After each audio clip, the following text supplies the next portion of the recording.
શ્રીમદ ભાગવત નું મહાત્મ્ય અનેક ગણું કહ્યું છે. સ્કંદ પુરાણમાં અને પદ્મ પુરાણમાં. સ્કંદ પુરાણમાં 4 અધ્યાયમાં ભાગવતના મહાત્મ્યનું વર્ણન કર્યું છે. એ જ રીતે પદ્મ પુરાણમાં 6 અધ્યાયમાં. અને ભાગવતની એક પરંપરા એવી છે કે જ્યારે ભાગવત કથા શરૂ કરો એના પહેલા 6 અધ્યાયમાં પદ્મ પુરાણમાં જે વર્ણિત છે એ મહાત્મ્યની કથા કહેવામાં આવે છે. અને મહાત્મ્યની કથાનું એટલું મહાત્મ્ય છે કે કેવલ મહાત્મ્ય સાંભળવા માત્રથી ભગવત પ્રાપ્તિ થઈ જાય છે. મુક્તિ તો ભાગવતની બાય પ્રોડક્ટ છે. કોઈ કથા બેસાડી હોય યા તમે સંકલ્પ કરો ને કે મારે કથા કરાવવી છે, એ સંકલ્પ જ્યારે કર્યો ને ત્યારે જ તમારા ભાગ્યમાં મુક્તિ લખાઈ જાય છે. પણ એક વસ્તુ યાદ રાખો, જેણે જીવનમાં કોઈ પુણ્ય ન કર્યા હોય, કોઈ સત્કર્મ ન કર્યા હોય અને જો ગુજરી જાય છતાં એની મુક્તિ કરાવી શકાય એવા ઉપાયો શાસ્ત્રોમાં છે. એટલે કે તમારા બદલે બીજો કોઈ પણ તમારી મુક્તિ કરાવી શકે છે એવા ઉપાયો શાસ્ત્રોમાં છે. ગયામાં જઈને શ્રાદ્ધ કરો, આ રીતે યજ્ઞ કરો, આ રીતે આમ કરો, તો આપણે એમ કહેવાય કે આ કરવાથી આ પૂર્વજોની કે સ્વજનોની મુક્તિ થાય. એટલે કે આપણા બદલે આપણી મુક્તિ બીજો કોઈ કરાવી શકે, પણ ભક્તિ તો જાતે જ કરીને જવી પડે. આપણા બદલે બીજો કોઈ આપણી ભક્તિ ન કરી શકે. એટલે કે સમજવાની વાત એ છે કે તાંબાના લોટામાં લાલ કપડામાં બંધાઈને ગંગા સ્નાન કરવા જવું છે કે પોતે જઈને ડૂબકી મારવી છે, તમારે નક્કી કરવાનું. બાકી છેલ્લે ડેસ્ટિનેશન ત્યાં છે, જવાનું ત્યાં છે. ફરક એટલો છે કે પોતે જાતે જઈને ડૂબકી લગાવો ને ગંગા સ્નાનનો જે આનંદ આવે એ પોતાને મળે, અને બીજો કોઈ વિધિ કરે આપણા દીકરાઓ કે આપણા સંતતિઓ અને પછી જઈને અસ્થિ વિસર્જન કરે અને પછી ગંગાજીમાં વિલીન થાય, એમાં પોતાને આનંદ નથી હોતો. તો ફરક એટલો જ છે કે આ જીવનને આટલું કરીને ગયા એ આનંદ વાગોળતા વાગોળતા જવું છે કે મારા ગયા પછી આમ કરજો ને ગયા પછી આમ કરજો ને ગયા પછી આમ કરજો, એ વ્યવસ્થા ગોઠવીને જવું છે. ઘણા લોકો મૃત્યુ સુધારવાની ચિંતામાં જીવન સુધારવાનું જ ભૂલી જાય છે. મારા ગયા પછી આમ કરજો, મારા ગયા પછી. શા માટે? પાછી છેલ્લે જતા ચિંતા તો હોય જ કે આ કરશે કે નહીં, પછી એ ટેન્શન તો હોય જ.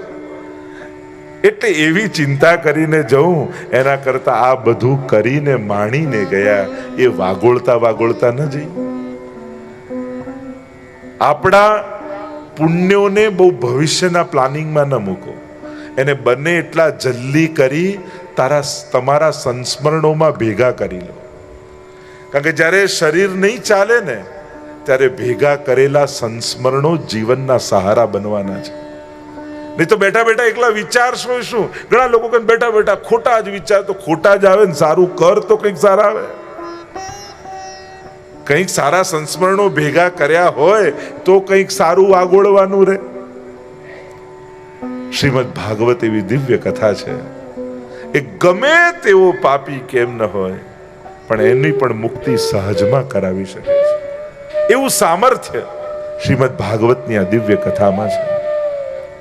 તો 6 અધ્યાયને વર્ણન પદ્મ પુરાણમાં કરવામાં આવ્યું.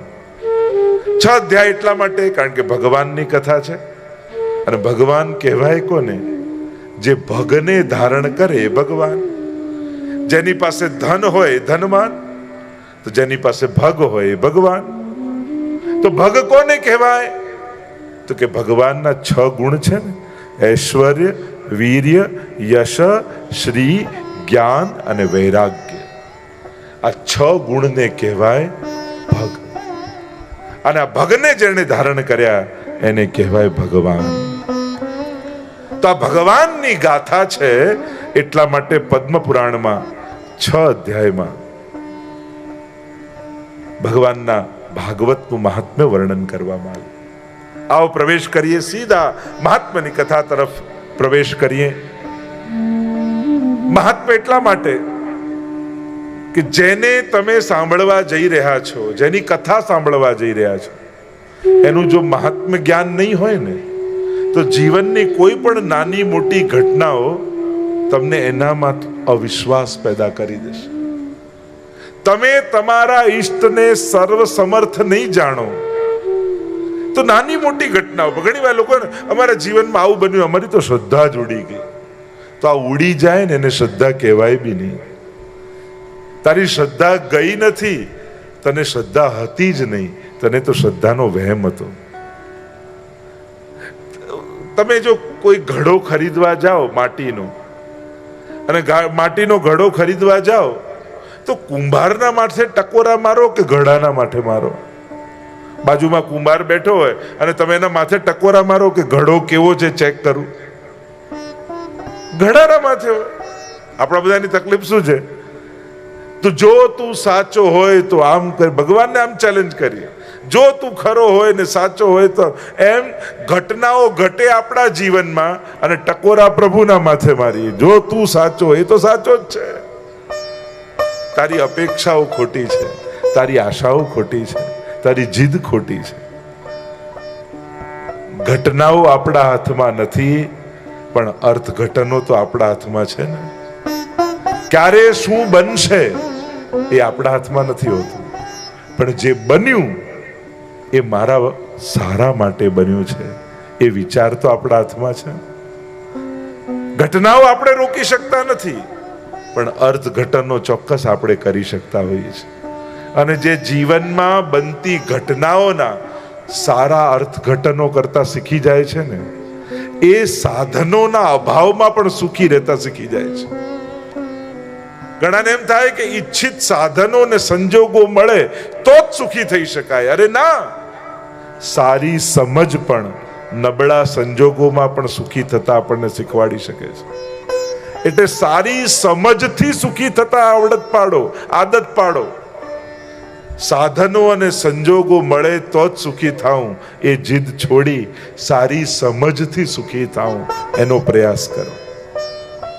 એક પત્ની પાસે પરણીને આવ્યા એટલે એની પત્નીએ કહ્યું એના પતિને કે મને સુખી તો કરશો ને તમે? ત્યારે પતિએ કહ્યું જો તું કહીશ એવું બંગલો બાંધી આપીશ, તું કહીશ એ ગાડી લાવી આપીશ, તું કહીશ એ દાગીના લાવી આપીશ, તું કહીશ એ બધું લાવી આપીશ, પણ સુખી થતા જો તને ના આવડ્યું ને તો તારા સિવાય તને બીજો કોઈ સુખી નહીં કરી શકે. એટલે સુખી થતા તો તારે જ શીખવાનું છે. અને એ કળા ભાગવત આપણને શીખવાડશે. સંકટોમાં પણ જેને શ્રીજીની કૃપા દેખાવા લાગે ને ત્યારે માનજો કે આના હૃદયમાં ભાગવત ઉતરી ચૂક્યું છે.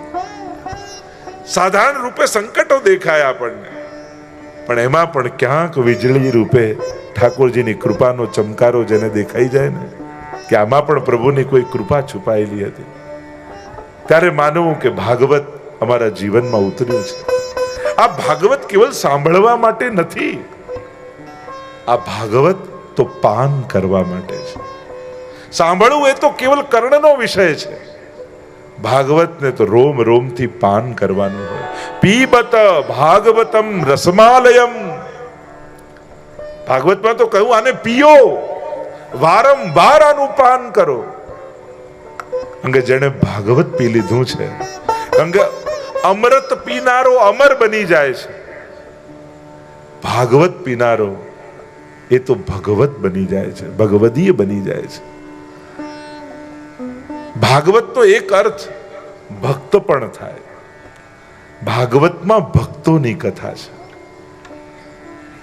અનેક ભગવદીઓના ચરિત્ર તમને ભાગવતમાં આવશે, અને એ ચરિત્રોને સાંભળી, કારણ કે જો ભાગવત એ તો ભાવનો સાગર છે, અને સમુદ્ર હોય ને એના કિનારે ત્રણ પ્રકારના લોકો આવે.